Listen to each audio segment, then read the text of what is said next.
Hello and welcome to Talk of the Town. I'm your host, Michael Jacobi. Delighted to have you with us today.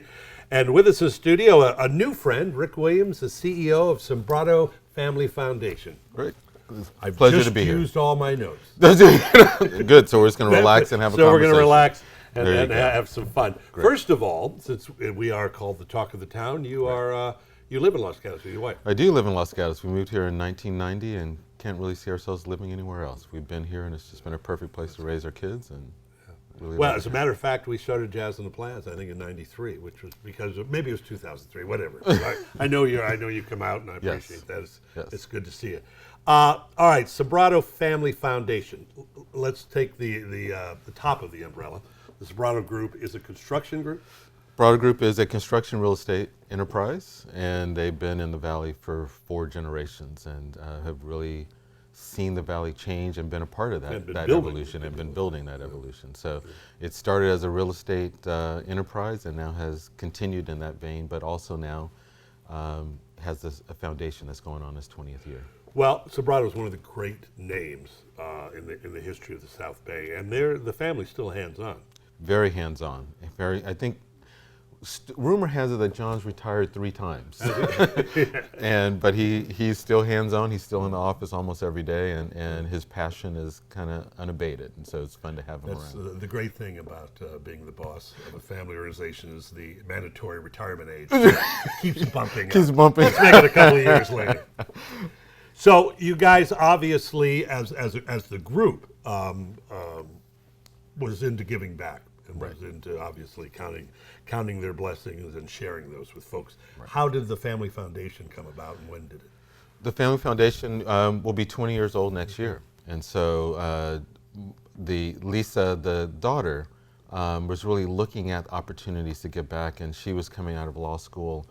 And then her and her sister and her brother and father, I think it was a family decision, really decided that they had done so very, very well in this valley and they needed a vehicle. They have been very generous throughout time, volunteering and distributing funds, but they didn't have the vehicle. And so it was at that moment that they decided as a family that they wanted to kind of organize their giving, being more kind of deliberate and being more proactive about it.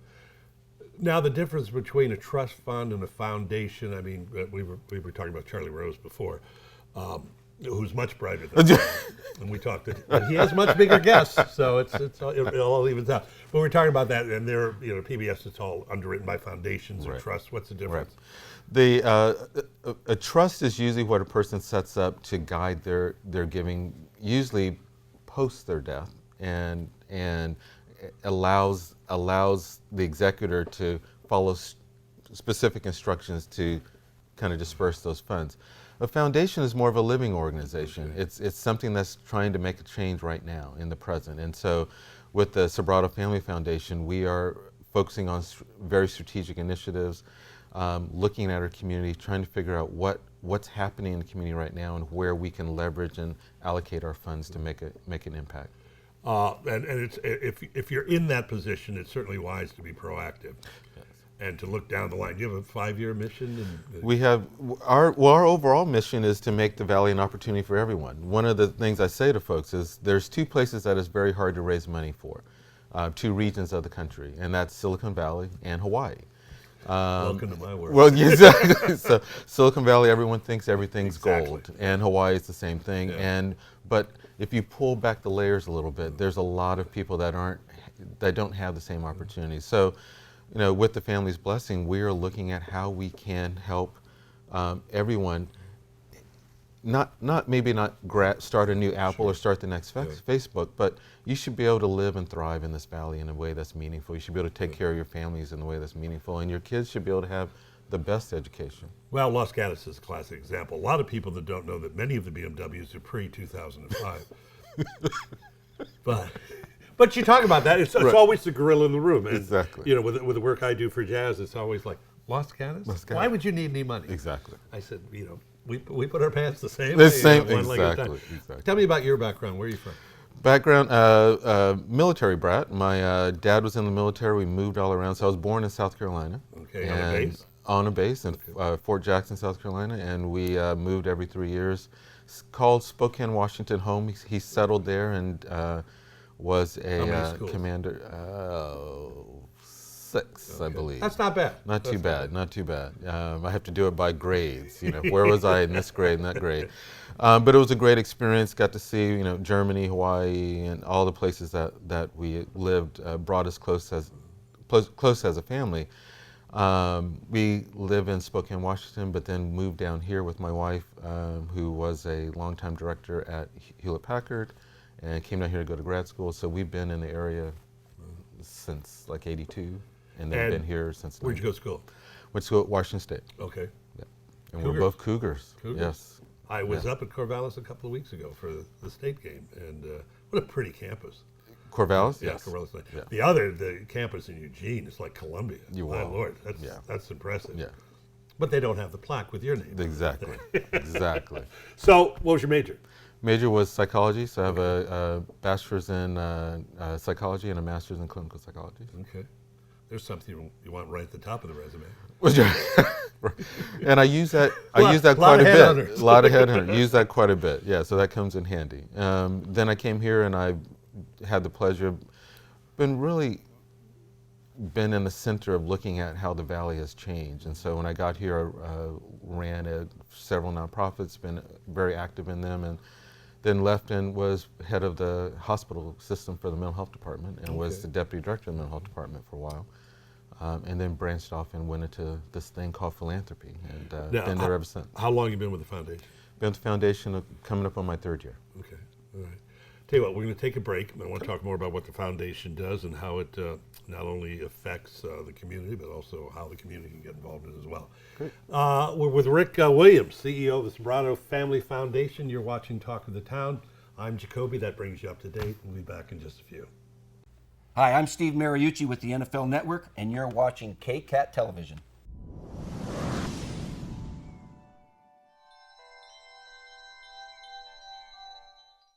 Welcome back to Talk of the Town. I'm Michael Jacobi. With us today, Rick Williams, the CEO of the Sombrado Family Foundation. What does the CEO of a family foundation do?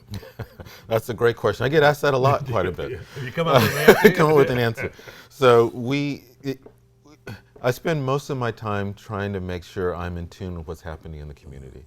We have a great staff, and they are dedicated to distributing money, but giving away money is harder than people think, and to do it right. Yeah.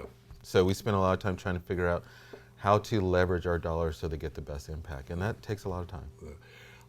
Take me through the process. Obviously, there's a great deal of research done. I mean, it's you and I have something in common that when we put our hand out, people think they're going to shake it. Right. That's not why we're putting our hand out. But how the process? Somebody's interested. Somebody is assuming, well, even not assuming, but they're a nonprofit and they'd like some funding. How do they go about it, and how do you deal with it? That's a great question. For the most part, we don't do a lot of unsolicited bids, which is a trend that's happening that is good and bad for the industry. But I think how the process usually works is, in this particular case, where you have an active family that's engaged, you first got to look at what are their interests. So in our particular case, the family is really interested in opportunity driven by education and careers.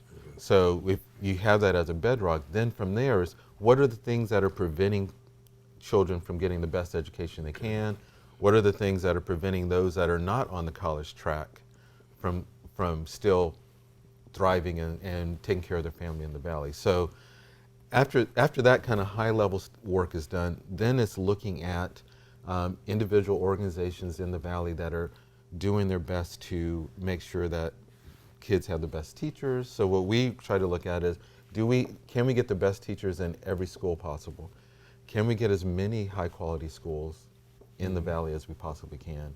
And can we add technology so that learning is personalized? So we're looking at funding those things that kind of drive that and move that. So it's a real kind of eclectic kind of endeavor, but you have to come at it from different parts. But when you say we don't normally take unsolicited, you're saying that you solicit.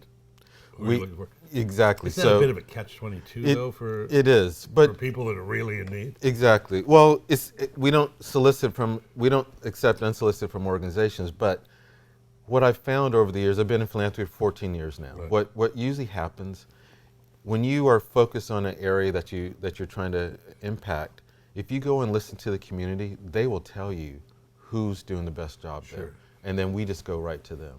That doesn't mean we don't completely, but I said if you want to, it's how you find good people, it's how you find good partners, it's how you listen, you engage, you have an aspect, you have a process with the community that allows them to share that information with you. Well, apart from Trump taking all the great people, Right. those few that are left, it does beg the question. However, if you're a small organization, It's you tough. probably want a PR guy. You I hate to say it Yeah. that way, but maybe you need to get the word out. I would actually say no. Okay. What you need to do is, for the most part, is focus on being clear about what you're trying to do, very intentional, and then achieve it. Okay. When you achieve it, the community will be your biggest advocate. There is a fine line, I would imagine, Rick, that with a group, I mean, we go into get back to the Los Gatos situation. yeah. You don't want to look too professional, or I mean, see our website yet? You just dropped 10 grand on a website, and you're trying to help kids. So there's got to be a fine line there. I don't espouse to that personally, and I think that we want you to look professional. Yeah. We're looking for philanthropy is just like the Sand Hill Road VC. Okay. We're the venture capitalists for the social mission, Okay. and we're Oh, that's a looking great for way to describe it. for innovative people and innovative organizations. I would rather put money. A lot of people say this isn't unique to me. I'd rather put money in an organization that's coming up but has a great leader Right. than a well-established published where I go and sit with that leader and I don't understand what they're trying to accomplish. And I think what we're looking for, and I think what the Sobrados are very interested in us looking for, who are those little diamonds out there? Who are those people that get it, that see it? So getting back to the research staff, I mean, you have a lot of people that are out looking all the time, and I'm certain that your ears to the ground all the time. Yeah, not a lot. Sobrados is a known for being lean. So we have a total of 8 people in our core operation of grant making, but they are out and they're listening at all different levels. We have an agenda on our item that talks about what have you heard in the community, and so we do that at staff meetings. Is it a tough door to get through, and then once you're in, if you prove yourself, you're probably in for some time? If you prove yourself and meet your goals, meet your expectations, it's risk reward. Sobrato is very unique, and I say this with a lot of pride, in that we have one aspect of our grant making that is fairly open to everybody. It's called our General Operating Support Program. We give away about $5.5 million a year to that, and that was really the family's intent to cast a wide net and make sure that doors were accessible and organizations were accessible for folks. That people go on the website, if they have to meet a couple criteria, and then if so, they can apply and they get a grant. It's usually, there's a limit, so we still don't do small agencies, but if you're in that medium-sized range to large, you can get some money there, and it's no strings. Go do good work. What do you got? Is it a matter of public record of what you guys give a year? We give a year about 25 to 30 million a year. We're named the #1 corporate philanthropy in the Silicon Valley a couple weeks ago. Is that ranking based on amount, or It's based on amount. quality of donation? Based on amount. All right. Yeah. There's a great Danny Thomas. I've told the story before. When he was doing St. Jude, he used to have a marvelous line that there are 2 types of people: those that eat well and those that sleep well. So your folks and you obviously are filled both categories. But to you, what's the most rewarding thing? The most rewarding thing is seeing, well, between eating well and sleeping well, or just in general. I'm still thinking about that one, right? Right now, I would almost flip the question a little bit. When I go and talk in classrooms, you see so many kids that don't think they have an opportunity here, and that's a shame. And then to see someone come and work in that class and work with them and give them an opportunity, they glow. So as our kids are coming up, to them, they want to be in the next Apples and the next Facebooks. We got to make sure that trajectory still happens for them, and that's the most rewarding. When I see programs really take root and kids really feel that it is okay. Because too many kids are saying, I'll never get there. And you shouldn't be losing that in middle school and high school. You shouldn't lose that kind of desire. Is within that statement some comment on the education system?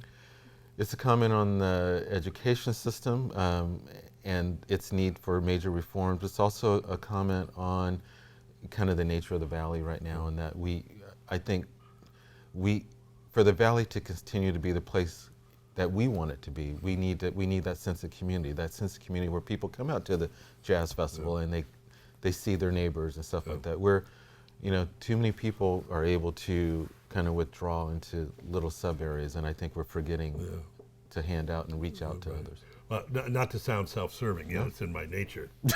We have, high schools have cut music programs and stuff. Exactly. I mean, you look at things like that, whether music or PE.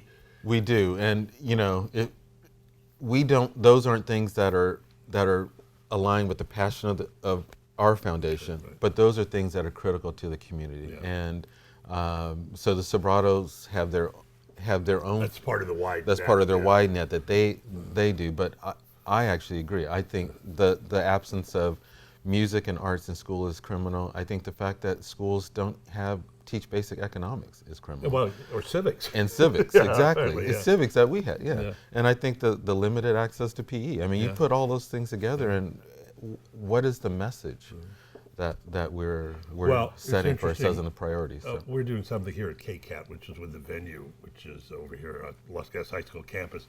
They're putting together something where there'll be a recording studio, and there'll be television studios, a place for kids to meet.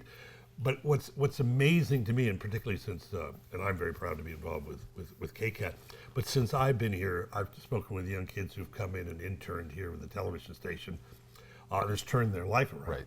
And it's amazing. It's just a matter. It's sometimes a little thing like, why am I getting up in the morning? Exactly. Oh, that's why. Exactly. Yeah. I mean, I commend you for doing that. I'm associated with Crate TV that does a similar program, and there's some small programs in the schools that are doing that. Just opportunities, just glimmers, giving them a chance, and to see something on the other side. I think is what our goal is. Future's everywhere. You have to know where to look. Exactly. Exactly. That's well said. Give me a bucket list for the next 5 to 10 years. I know generally we want to make everybody happy. Everybody happy. But okay. We can't. A bucket list for the next 5 or 10 years. I'll give you one that even expands outside of our funding range. I think accessible, high quality education is available. So if you're in a neighborhood, you can get it to at least one school in your neighborhood that is of high quality. I think that a bucket list is that we need to get regional action on a lot of different things. I'm mashing all those together between whether it's transportation or air quality or whatever. So regional thinking and regional planning would be on my bucket list in a big way. Sobrato's neighborhood is what? Are we saying the South Bay? Sobrato's neighborhood is Silicon Valley. Thank you. So we do, we consider Silicon Valley San Mateo through Santa Clara County, and then Southern Alameda County for us particularly. I think as we grow, one of the things I was brought in, which is on my bucket list, is I was brought in to help prepare the foundation for growth. The Sobrato Foundation in time will be twice or 2 or 3 or 4 times larger than it is now, and so they brought me in to help prepare that. And I think so. One of the bucket list items is that we are not alone. Right now, we are one of the larger dedicated foundations to this region. I think we need more. We need more. And then my final, I don't know if I'm 4 or 5, but put these together. There's so much wealth being created in the Valley. I think that the bucket list would be helping them at their time when they're ready really promote their strategic giving, and promote strategic giving not only at the individual program level, but at a system level. And I think we're trying to do that. It's an interesting mindset with the organization. I have a friend that that donates a tremendous amount of money, and for years she did it anonymously, and then came to the epiphany that, if I point out that I'm doing this, someone else, maybe with disposable income, will step up and do it, which Exactly. makes nothing but sense. It makes, yeah, and that's what part of my evolution for the foundation is for us to find our voice and to lead. We call it philanthropy engagement, our term that we use. Other people use different terms, but if you don't signal, others can't look Yeah, and follow. right. And it's not that they have to, but there's newly minted millionaires every week here. And I they like need the to know. idea of names being on, names. so if there are faces. So, Yes. it's like, Yes. they're Red Cross, they're doing it. Right. God bless them, but I mean, Right. that's special. Right. What's the most surprising thing that most folks don't know about the organization? I think that that we that's interesting. We're so known, but I would say the things that come to the top of my head is that we give our general operating support grants. I don't know that a lot of people know how big that is. $5.5 million. And then the other thing is we have the 3 nonprofit centers. That's another equivalent of about $5 million. Oh, okay. That provides free rent to 70 nonprofits in the valley. Those 2 things anchor the family, and so that's $10 million a year going out into just supporting the community in itself. And then on top of that, we do our strategic grant making. Now, is there thinking, and it could be a two-edged sword or people pushing to hook up with a corporation? Say, maybe we should hook up with Apple and do this. I mean, is that a road that some nonprofits go down? Maybe. I think I don't hear that. I don't hear that as much. I think the metrics of the valley unique. Silicon Valley is a very unique in the philanthropy space. If you talk to my colleagues on the East Coast, what we push nonprofits to focus on in terms of metrics and accountability, and it doesn't happen back east. It's very unique here, and I think it's part of the innovative kind of high-tech I guess, Rick, environment. my point is, if there were a corporation that had like views as what you're doing, I mean, it would seem like a partnership that would make some sense. I Apple, guess if it you're would. watching. Apple, if you're watching, yeah. Well, Oracle just adopted a charter school that. There you go. So Sure. that's they're making a big push there. I don't see that. I think they both have such different, unique niches, but I don't see that happening. Folks want to find out more. Go to the website. Okay, the website sobrato.org, www.sobrato.org. You can get all the information on what we're doing, or just get a hold of me, get a hold of my staff. We're out and about, so we're trying to, in those areas where we work, we're trying to be as visible as possible. Is there a way to, and there are a lot of nonprofits out there, is there a way, not to save time, but to perhaps save some effort in someone accessible there they could call and say, here's what we'd like to do. How do we go about it? Can you help us on doing this? Well, yeah, the first we try to be as clear on the web as possible. So if they go on the website, they will see clearly what we're focused on. They'll see our educational focus. They'll see our career pathways focus. They'll see everything else. But yes, we want to be available. So if they feel that they still have a question, they should just give us a call, and I'll have one of my staff connect with them. So what do you got coming up for the holidays? You got big plans? We are looking forward to having my family down. And so From Spokane? From Spokane, my mother's coming down, my sister and her daughter are coming down. So we're looking to just sit around and enjoy. I like that time of the year. I like getting the house all decorated. So Foundation is generous enough that we are closed between the holidays. So looking forward to a time of rest. That's when you keep the size 42 regular in the closet. Exactly. We're the 44. Yes. Hey, delight to have you on. It's my pleasure. Let's do this again next year. It's Talk my more pleasure. about what's going on. All right. Thank you very Rick much. My Williams, pleasure. CEO, Sobrato Family Foundation. That's Talk of the Town. Hope to see you soon. I'm Jacobi.